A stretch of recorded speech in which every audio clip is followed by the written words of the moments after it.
Ce que vous devez retenir du rapport de l'inspection générale des finances, c'est qu'on est en 2008, le gouvernement congolais signe une convention avec un groupement des entreprises chinoises.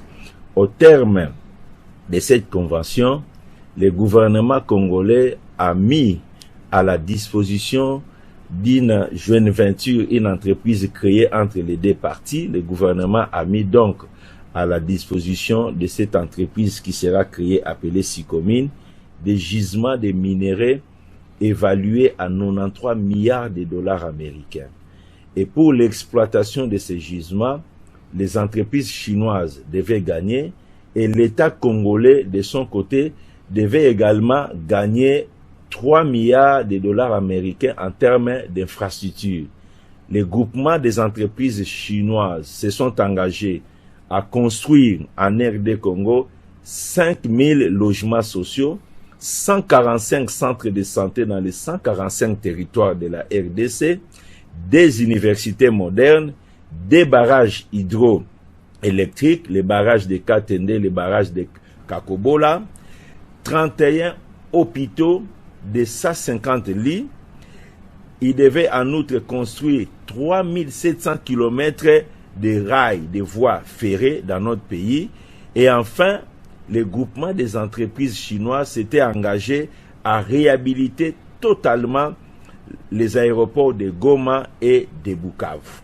Voilà les engagements. Alors, ce qui a été constaté dans l'exécution de cette convention, premièrement, l'État congolais qui a apporté 63 milliards de dollars, pardon, 93 milliards de dollars américains en gisement, dans la constitution de la société Sicomine, l'État congolais a eu 32% de parts sociales, tandis que les entreprises chinoises ont eu 68% de parts sociales pour n'avoir rien apporté. Ils n'ont rien apporté comme capitaux. La société a fonctionné sur base d'un endettement auprès des banques chinoises. Deuxièmement, il a été constaté que les revenus générés par l'exploitation de ces gisements au travers de la situation Sicomine, de la société Sicomine, les revenus générés étaient autour de 12 milliards de dollars américains. Sur les 12 milliards, voici la répartition. Les banques chinoises qui prêtaient de l'argent à Sicomine ont encaissé 2 milliards de dollars en termes d'intérêt. Les sociétés chinoises partenaires au sein de Sicomine ont encaissé 9 milliards de revenus et l'État congolais n'a bénéficié que de 822 millions de dollars américains en termes d'infrastructures. Et quand vous entrez pour examiner ces infrastructures, ce sont des infrastructures surévaluées, surfacturées, dont la visibilité sur le terrain pose problème.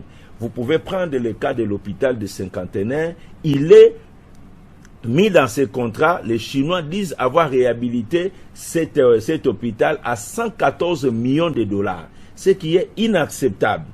Troisième élément que nous pouvons évoquer en ce qui concerne cette convention, l'État congolais a consenti des exonérations de l'ordre de 3 milliards de dollars américains au profit des entreprises chinoises. La Sicomine, entreprise ainsi créée qui exploite les mines, n'a jamais rapatrié les devises d'exportation pour faire fonctionner l'économie congolaise. Enfin, les produits, la production de Sicomine, les minéraux qui sont produits par la Sicomine sont vendus aux sociétés chinoises qui sont actionnaires au sein de Sicomine et cette production est vendue à moitié prix et faisant perdre ainsi 7 milliards de dollars à la Gécamine qui est partenaire avec Sicomine. Voilà un peu les irrégularités qui ont été constatées.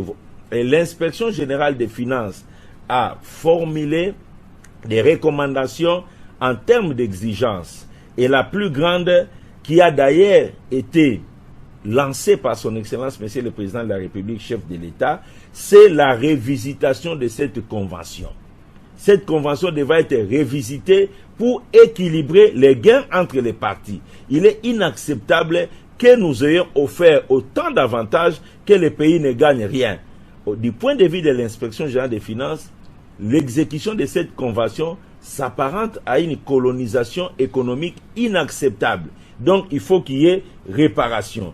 Et nous avons également exigé que tous les droits de l'État non payés dans le cadre de cette convention, dans le cadre de la SICOMIN, ces droits-là doivent être payés par toute forme de droits.